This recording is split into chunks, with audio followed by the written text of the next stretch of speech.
بسم اللہ الرحمن الرحیم۔ الحروف العاطفہ، حروف عاطفہ،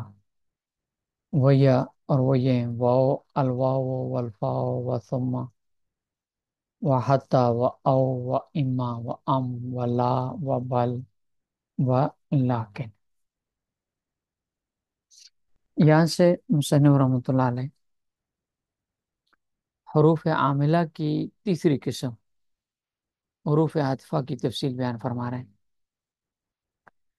عطف کا لغوی معنی ہوتا ہے مائل ہونا، جھکنا، کیونکہ یہ حروف بھی ایک اسم کو دوسرے اسم کی طرف جھکا دیتے ہیں، اس لیے انہیں حروف عاطفہ کہا جاتا ہے، جھکانے والے حروف۔ اور آپ ترکیب کی عربی کی کتابوں میں اگر آپ پڑھیں تو بعض اوقات ان کے لیے نسق کا لفظ بھی استعمال ہوتا ہے۔ الواو حرف و نسق ہے، یا الفاء حرف و نسق ہے، نون سین قاف، انہیں حروف نسق بھی کہا جاتا ہے۔ مصنف رحمۃ اللہ علیہ نے جو حروف عاطفہ بیان کیے ہیں 10: واو، فا، ثم، حتی، او، اما، ام، لا، بل اور لاکن۔ یہ 10 حروف عاطفہ ہیں اور 3 قسموں پر مشتمل ہیں۔ آگے تینوں قسموں کی اشارے تفصیل مصنف رحمۃ اللہ علیہ تفصیل بیان فرمائیں۔ کچھ وہ ہیں جو مطلق جمع کرنے کے لیے آتے ہیں، دو چیزوں کو جمع کرنے کے لیے، اور کچھ وہ ہیں جو کسی ایک چیز کے واسطے لا علی تعین، غیر معین کر کے حکم کو ثابت کرنے کے لیے آتے ہیں کہ یہ حکم ثابت ہے ان دو چیزوں میں سے کسی ایک کے لیے، غیر متعین طریقے سے۔ اور تیسری ان کی قسم ہے کہ متعین کر کے کسی خاص چیز کے لیے حکم ثابت کرتے ہیں۔ یہ 3 قسمیں ہیں، اس لیے مصنف فرماتے ہیں فالاربعۃ الاول للجمع۔ پہلے جو 4 ہیں، پہلے 4 یہ ہیں: واو، فا، ثم اور حتی، یہ آتے ہیں جمع کرنے کے لیے،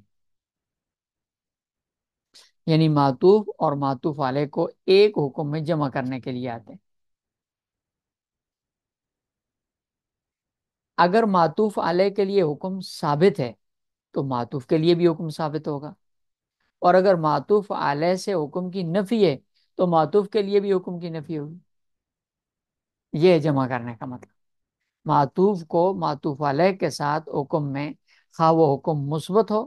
یا حکم منفی ہو، اس مثبت یا منفی حکم میں جمع کرنے کے لیے۔ پھر یہ جو جمع ہے کبھی تو 2 مفردوں کے درمیان ہوگی، جیسے زید عالم و قارئ۔ اب یہاں قارئ اور عالم 2 مفرد ہیں، ان کو جمع کر دیا، زید کے ساتھ جوڑ دیا پھر۔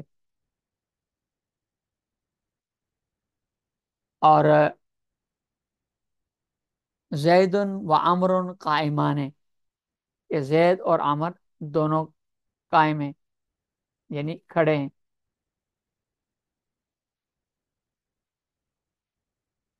اور کبھی یہ 2 جملوں کے درمیان بھی ہوگا، جیسے جانی زیدن و ذہب عمر۔ جانی زیدن پورا جملہ ہے، ذہب عمر یہ بھی پورا جملہ ہے، 2 جملوں کو جوڑ دیے۔ لیکن اس میں جمع کرنے کا یہ مطلب نہیں ہے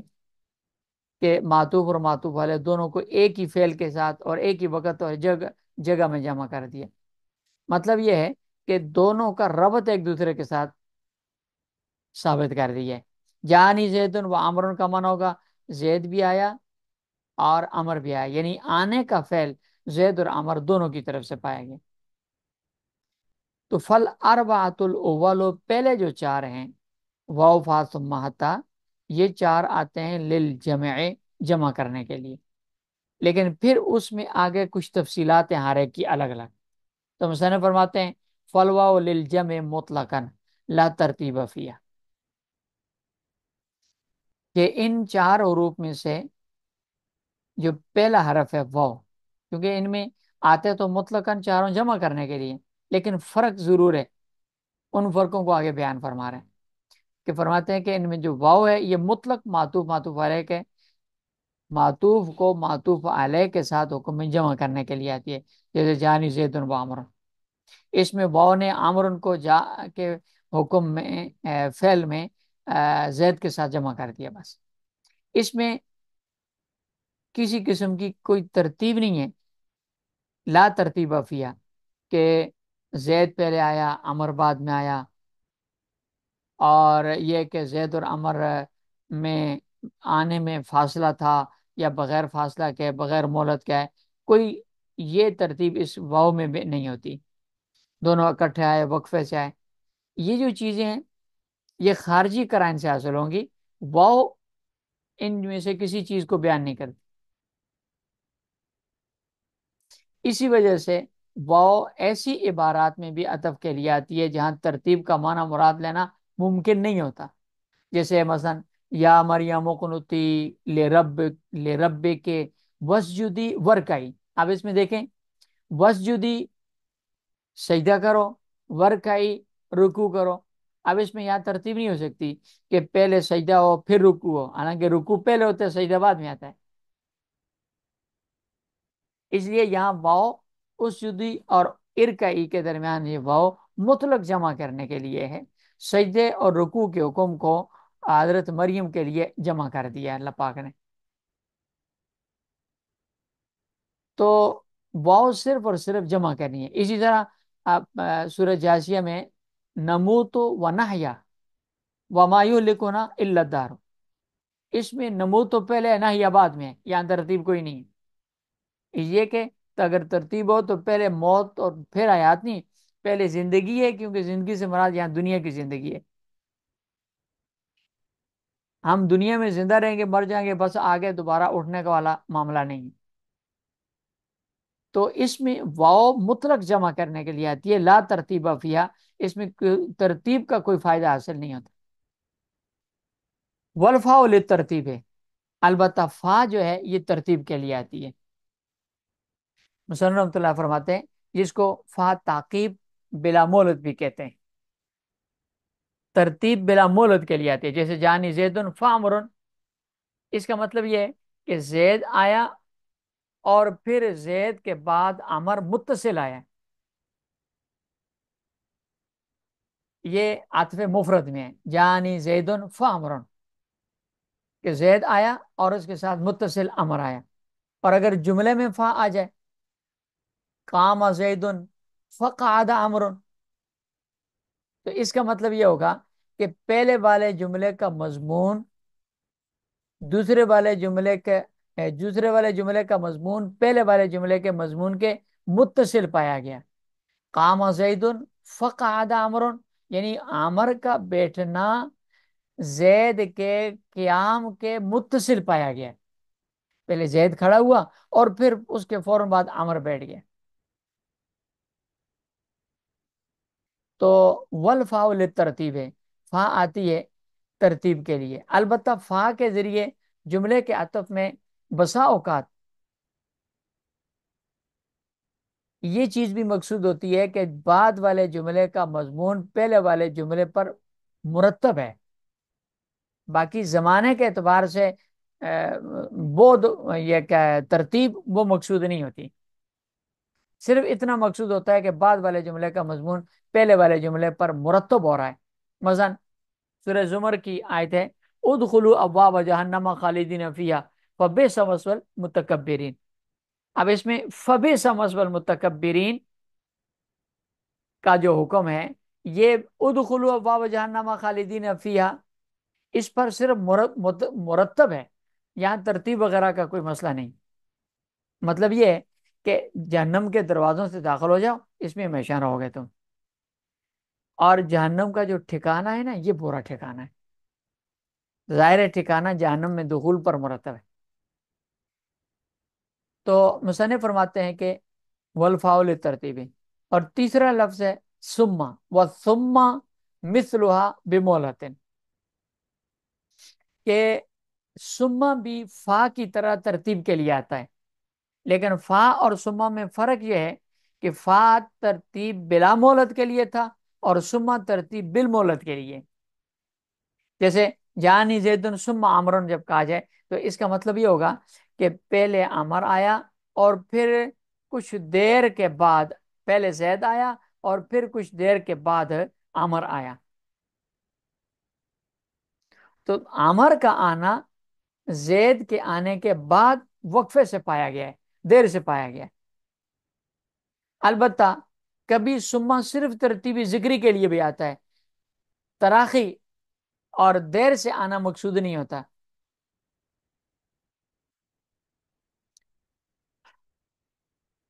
وحتی مثلها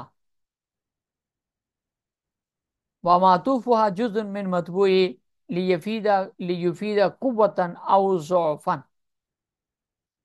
مصنف رحمۃ اللہ فرماتے ہیں کہ اس پہلی قسم کا جو چوتھا حرف ہے حتی، یہ بھی سما کی طرح ترتیب بالمولد کے لیے آتا ہے کہ معطوف کا معطوف علیہ کے بعد وجود ہے اور وقفے کے ساتھ ہے. البتہ دونوں کے اندر تھوڑا سا فرق ہے کہ حتی میں مولد کا زمانہ سما کی مولد کے مقابلے میں کم ہوتا ہے، سما کی مولد زیادہ ہوتی ہے اور حتی کی مولد کا زمانہ سما کے مقابلے میں کم ہوتا ہے. اسی طرح حتی کے اندر ترتیبی خارجی بھی ضروری نہیں ہے، صرف ترتیبی ذہنی بھی کافی ہوتی ہے. اور سما کے اندر جو ہے وہ ترتیبی خارجی ضروری ہے. وہ حتی مثلها، حتی بھی سما کی طرح ہے. وہ معطوف ہوا جزء من مطبوعی ہی. مصنف رحمۃ اللہ فرماتے ہیں کہ حتی کا حتی کے عطف کے لیے یہ بھی شرط ہے کہ اس کا جو معطوف ہے اپنے معطوف علیہ کا جز ہوتا ہے، تاکہ معطوف کے اندر یا معطوف علیہ کے اندر قوت پیدا ہو جائے. اس قوت پیدا کرنے کے لیے یہ ضروری ہے کہ حتی کا معطوف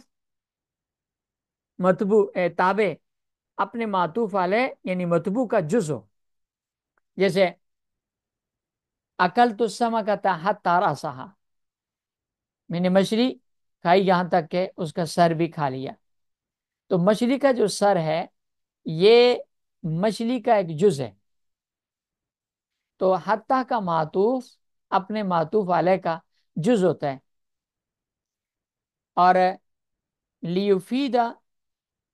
قوتاً او ضعفاً، یعنی یہ جز اس لیے ہوتا ہے تاکہ عطف حتی کے ذریعے عطف اس بات کا فائدہ دے کہ یا معطوف یا تو اپنے معطوف علیہ کا جز قوی ہے اور یا پھر جز ضعیف ہے. اور پھر یہ جو قوت اور فوقیت ہے یہ قوت یہ کبھی تو اعلیٰ کیا کہتے ہیں اس کو فوقیت کے اعتبار سے ہوگی. جیسے مات الناس حتی الانبیاء، لوگ وفات پا گئے یہاں تک کہ انبیاء بھی دنیا سے تشریف لے گئے. اسی طرح قادم الجیش حتی الامیر، کہ لشکر آیا یہاں تک کہ امیر بھی آ گیا. تو امیر یہ اپنے لشکر کا جز قوی ہے. انبیاء کرام علیہ الصلوات و تسلیمات الناس کا جز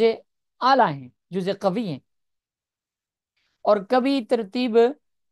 ذوف کے اعتبار سے بھی ہوتی ہے. جیسے یہ نیچے لکھا ہے کہ قدم الحاج حتی المشاۃ، حاجی آگے یہاں تک کہ پیدل حاج کرنے والے وہ بھی آگے. اب حاجی جو سوار ہو کے ہوائی جہاز وغیرہ کے ذریعے جاتے ہیں اور ان کے مقابلے میں پیدل حاج کرنے والے ضعیف ہوتے ہیں.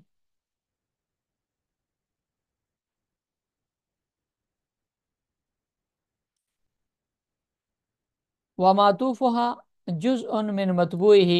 لِيَفِيدَ قُوَّةً أَوْ ضَعْفًا،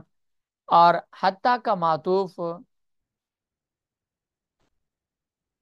اپنے مطبوع معطوف علیہ کا جز ہوتا ہے تاکہ قوت یا ضعف کا فائدہ دے. اچھا، ان میں آپ قرآن کریم کا مطالعہ کریں گے، قرآن کریم پڑھیں گے، واو، فا، ثم اور حتی، ان تینوں میں بسا اوقات حمزہ بھی داخل ہو جاتا ہے۔ حروف عاطفہ میں سے یہ جو واو ہے یہ سب سے قوی ترین ہے، اس لیے اگر اس واو کے مدخول پر حمزہ داخل ہوگی تو حمزہ جو ہوگی، چونکہ حروف استفہام میں سے حمزہ قوی ترین ہے استفہام میں، لہذا وہ واو ہو، فا ہو، ثم ہو، حتی ہو، کوئی بھی ہو، ان سے ہمیشہ مقدم ہوگی۔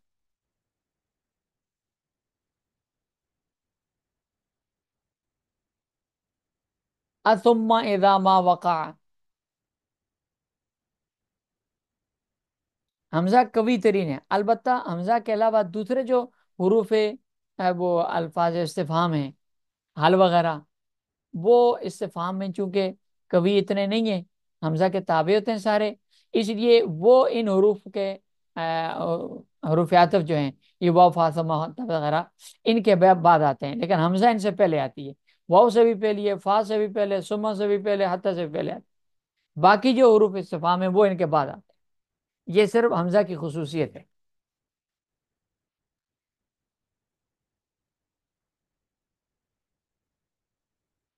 و او و اما و ام لأحد الامرین مبہمن، حروف عطفہ کی دوسری قسم جو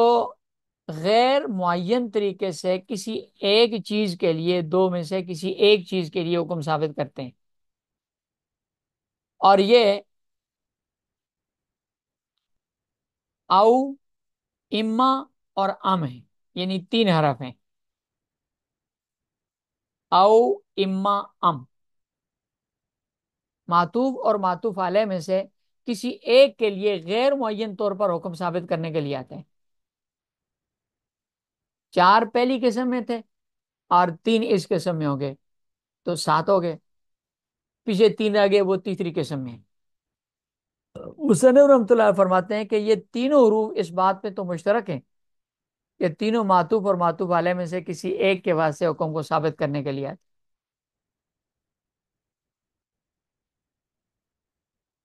اور وہ ایک غیر متعین ہوتا ہے، جیسے جانی زید او عامر،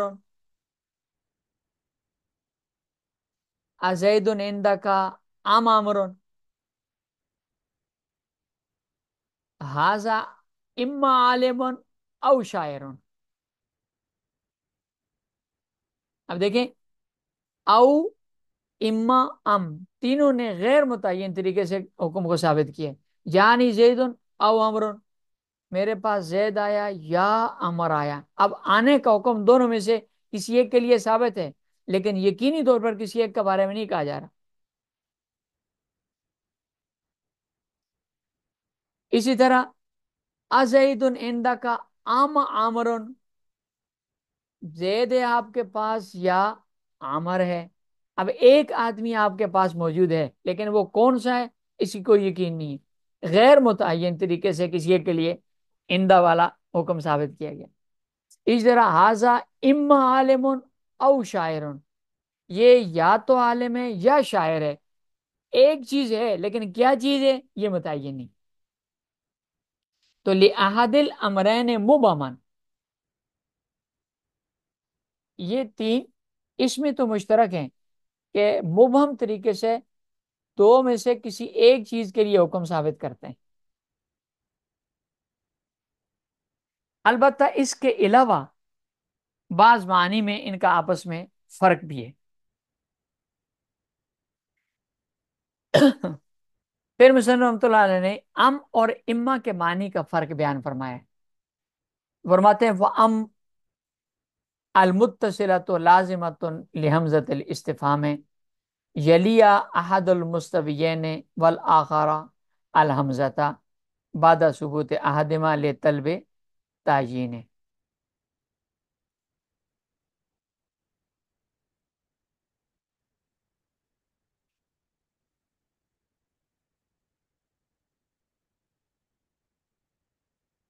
چلیں یہ فرق یہاں سے انشاءاللہ کل پڑھ لیں گے۔